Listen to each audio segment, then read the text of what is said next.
esse papo de reforma íntima ele é uma coisa muito do espiritismo, né? O espiritismo traz bastante isso. Eu queria entender, muitas pessoas já vieram aqui para falar sobre reforma íntima, mencionaram, citaram em algum momento de alguma frase, né? Mas de fato, o que é a reforma íntima?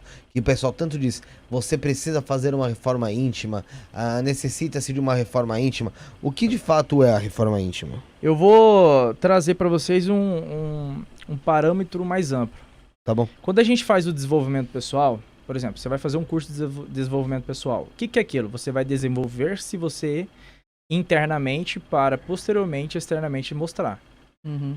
E aí você vai começar a modular-se e entender o que é o paradigma que você vive. Você entendeu, você vai começar a fazer programações e vai mostrar isso exteriormente. A reforma íntima é a mesma coisa. Primeiro você tem que ter a base psicológica, intuitiva, estudiosa, enfim. Você vai ter aquela base da psicologia para você entender o que é você. Uhum. E depois você vai, posteriormente, entender que o espírito ele se manifesta naquele invólucro físico. Aquele invólucro físico, ele tá como? Como que tá a programação? Como que tá a crença dele? Então não tem como você virar para uma pessoa, um grupo de pessoas e falar assim, você vai desenvolver você internamente. Mas sendo que o interno dele, ele não entende sobre psicanálise, ele não entende sobre programações, ele não entende nada disso. O espírito, ele tá habitando dentro daquele invólucro físico que tá defeituoso. Uhum. Então, como que ele vai transparecer? E aí você precisa ter a base. Então, o desenvolvimento pessoal é a base de tudo.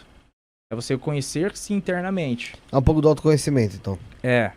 E aí você vai ter o conhecimento da psicologia, que é a base do corpo físico, vamos falar assim, do invólucro físico, e você vai ter o entendimento que há um espírito ali, que ele tem características, pensamentos e sensações que já veio de outras vidas. Aí Sim. fica um impasse. E aí a reforma íntima é exatamente isso. É tanto você entender a parte da psicologia mental e você também entender a parte da psicologia extrafísica, vamos dizer assim. Que se você tem um cérebro ali. Sim. Entendeu? Então se você só falar assim, eu vou fazer reforma íntima e aí eu vou amar o próximo como a ti mesmo, eu vou fazer isso, você não vai realmente chegar numa consciência amorosa. Você pode até chegar perto, mas você vai pelejar demais. E aí entra o que a gente sempre fala. Você vai ficar dando murro em ponta de faca.